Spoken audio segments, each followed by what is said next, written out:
The North Carolina Association of County Commissioners recently named Fayetteville-Cumberland County's Crisis Intervention Team program as one of the most outstanding in the state. The CIT is celebrating its first anniversary, a perfect time for us to spotlight this innovative and award-winning program. Wayne Cannon, the clinical director at the Cumberland County Mental Health Center, and Major John McRaney, Cumberland County's chief jailer, tell us about the mental health training provided to law enforcement officers and how it's helping them better understand and intervene with individuals with mental illness. Crisis intervention teams are actually pre-booking jail diversion programs. It is a specialized law enforcement response to persons who are experiencing a crisis associated with mental illness, a developmental disability, or addiction disease. The objective of the CIT officer who responds to one of these calls is to divert the individual who may have committed a minor misdemeanor crime into treatment rather than have that individual incarcerated at the Cumberland County Detention Center. The crisis intervention team in this community was very much a grassroots movement. For some time, many of us had been alarmed at the growing number of mentally ill individuals that were housed in the Cumberland County Detention Center. Ultimately, we brought together over 15 partners in the community that comprise now the Fayetteville-Cumberland Crisis Intervention Team program. We have a total of 73 certified CIT officers in Cumberland County and the city of Fayetteville. They represent 6 departments: the Cumberland County Sheriff's Office, the Fayetteville Police Department, Pope Air Force Base Security Police, VA Medical Center Police, Methodist University Police, as well as Cape Fear Valley Medical Center, Allied Barton Police. CIT training is actually a 40-hour intensive, 1 week, training program. It involves classroom instruction, site visits to local treatment facilities. Another big component of the CIT training would be the role play exercises. We owe our success of this program to our many partners in the community. This has truly been a collaborative effort among many organizations.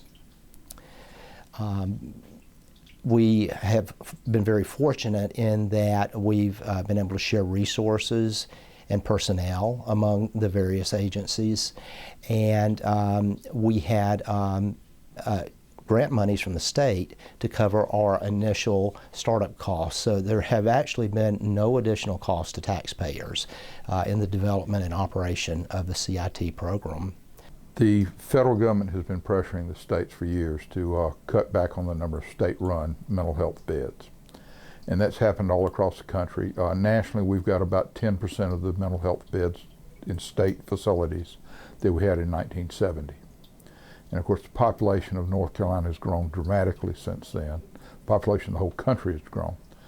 So we've got more people with mental health issues, in North Carolina at least, a lot more, and fewer beds for them. And so these mental health consumers have been placed back in their communities, supposedly to receive support and things like that.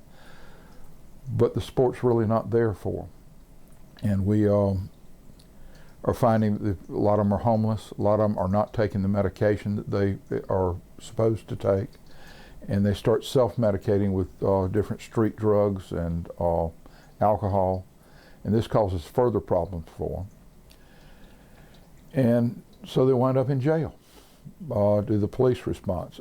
My jailers are not trained and equipped to handle them. The jail is not designed as a mental health institution. The police officers that are dealing with them are having problems because they don't have adequate training in that area. Again, they're not mental health professionals.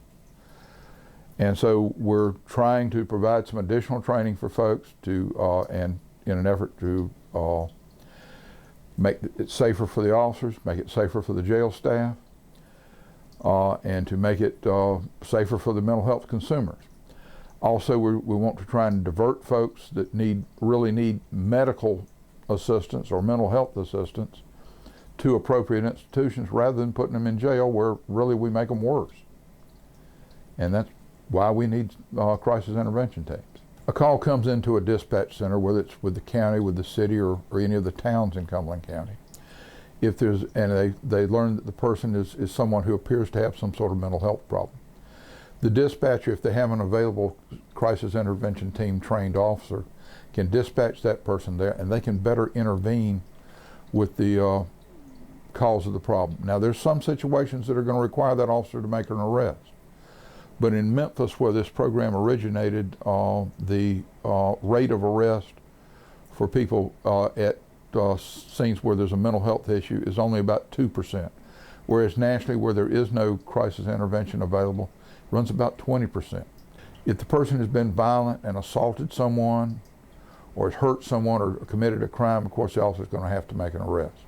But where it's just a disturbance, or where it's something that can be resolved without an arrest, if we can get that person to treatment, we're doing a lot better job.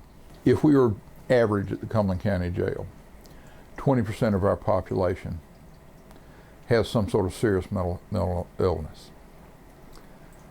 Nationally, about 5% of the population gets arrested at some time in their lifetime. Only 5% over their entire life.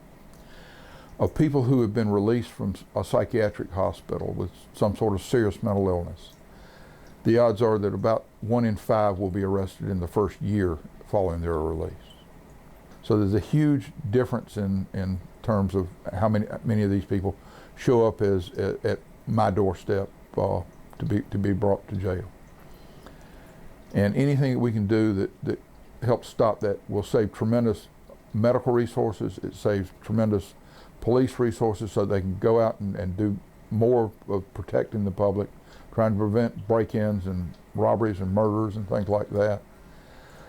It means that my jail isn't as crowded, so that my officers can do a better job of, again, holding the people that we really want to try and keep off the street.